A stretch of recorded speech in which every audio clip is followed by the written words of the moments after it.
الصبح بدا من طالعتی فرید الدین اتار رحمۃ اللہ تعالی علیہ نا، یہ صاحب تذکرۃ الاولیاء،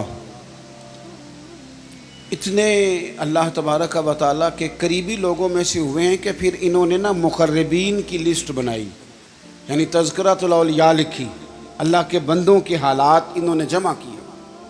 یہ عطار تھے، عطر بیچتے تھے۔ عطر کا کاروبار ایک مہنگا کاروبار ہے۔ عرب شریف میں اللہ تعالیٰ ہم سب کو زیارت نصیب کرے تو سونے والی دکان کے ساتھ عطر کی دکان ہوتی ہے، یعنی اتنا کرایہ وہ بندہ دے رہا ہے اتنا یہ دے رہا ہے۔ اتنا مہنگا بزنس ہے کہ لوگ اسے سونے چاندی کے برابر جانتے ہیں۔ بڑا مہنگا کاروبار تھا۔ فرماتے مہنگی مہنگی خوشبوئیں میں نے سجائی ہوئی تھیں۔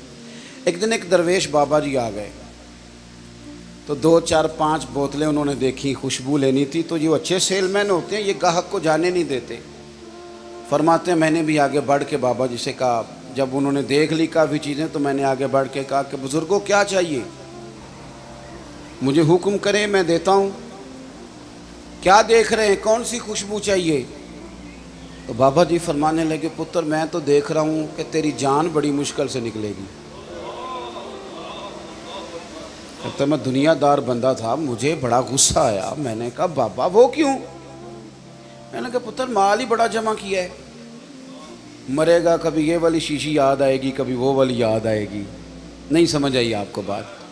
یعنی کبھی مسلم کمرشل بینک والا اکاؤنٹ یاد آئے گا، کبھی ابھی بینک والا یاد آئے گا، کبھی وہ جو فیصل آباد میں پلاٹ لیا وہ پریشان کرے گا، کبھی لاہور والی سوسائٹی کی فائل ڈسٹرب کرے گی کہ اتنا کچھ چھوڑ کے مر جاؤں، اتنی محنت سے اکٹھا کیا تھا، کبھی وہ پجارو کبھی یہ پجارو۔ اتنا مشکل تو ہم بناتے ہیں دنیا داری۔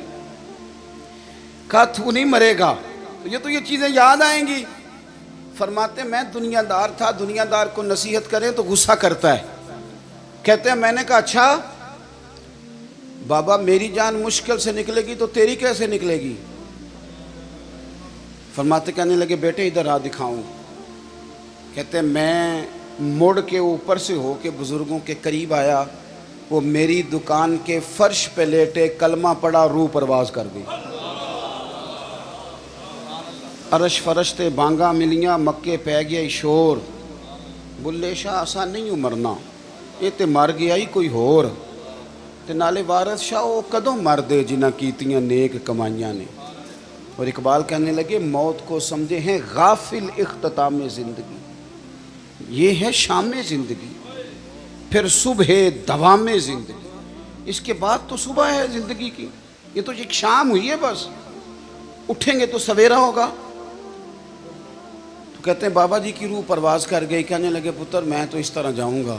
فرماتے ہیں میں نے کفن دفن کیا، میں نے جنازہ پڑھا، میں نے دفن کیا، کوئی وارث نہیں ملا، اسی کسے دے کچھ نہیں جے لگ دے، نہ کوئی ساڈا دردی۔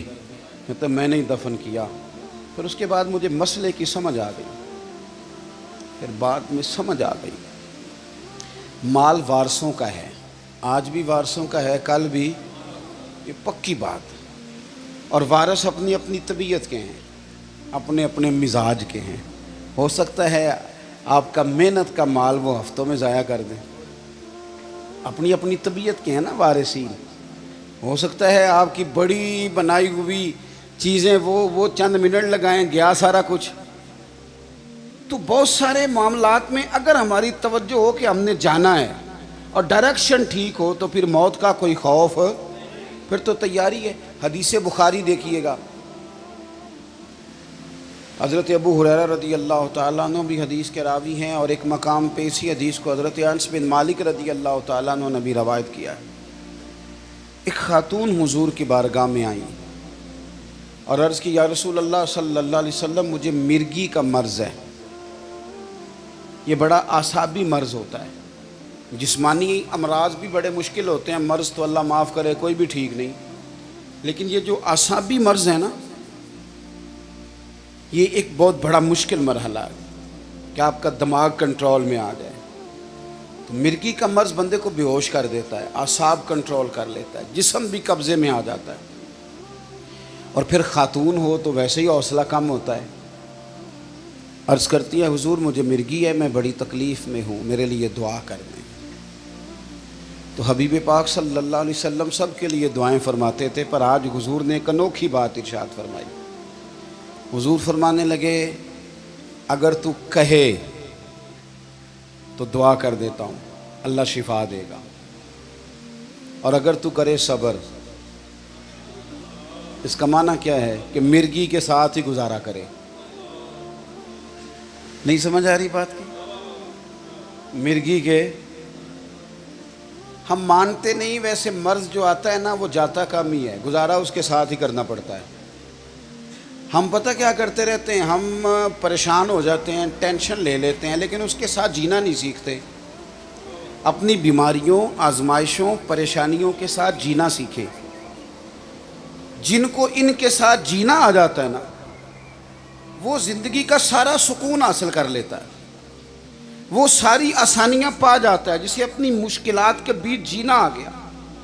اور جب بیچارہ دل چھوڑ کے بیٹھ گیا، اوہو بس یہ آخری ٹینشن ہے، اس کے بعد مر جانا ہے، وہ گیا کام سے۔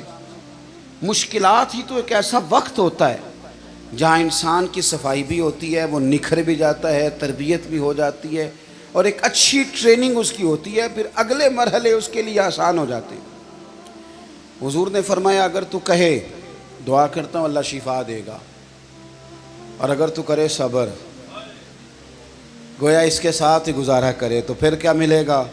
حضور فرمانے لگے رب حساب نہیں لے گا، بغیر حساب کے جنت عطا کرے گا۔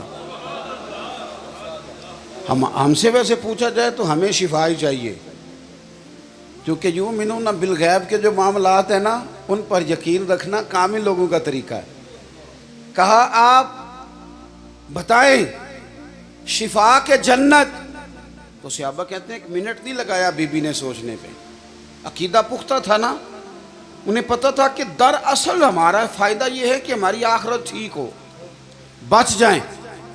فوراً وہ خاتون عرض کرنے لگی حضور گویا تھوڑی سی تو زندگی ہے، میں اس کے ساتھ ہی گزارا کر لوں گی، آپ دعا کر دیں رب مجھے جنت عطا کر دیں، مجھے جنت کی ضرورت ہے۔ اس کے تو ساتھ بھی ٹائم، تھوڑا وقت کتنا ہے، وقت کتنا ہے، بس آ گیا اٹھنا فریدا سوتیا، اب بس داڑھی آ گیا ہی پور، اگا نیڑے آ گیا ہی، پچھا رہ گیا ہی دور، تے اٹھنا فریدا سوتیا، جھاڑو دے مسیت، اوے تو ستیں رب جاگدا، تیری ڈاڈے نال پریت، تے اٹھنا فریدا ستیا، خلقت ویکھن جا، امتے کوئی مل جائی بخشیا تے تم ہی بخشیا جا، کچھ کر آگے بڑھ۔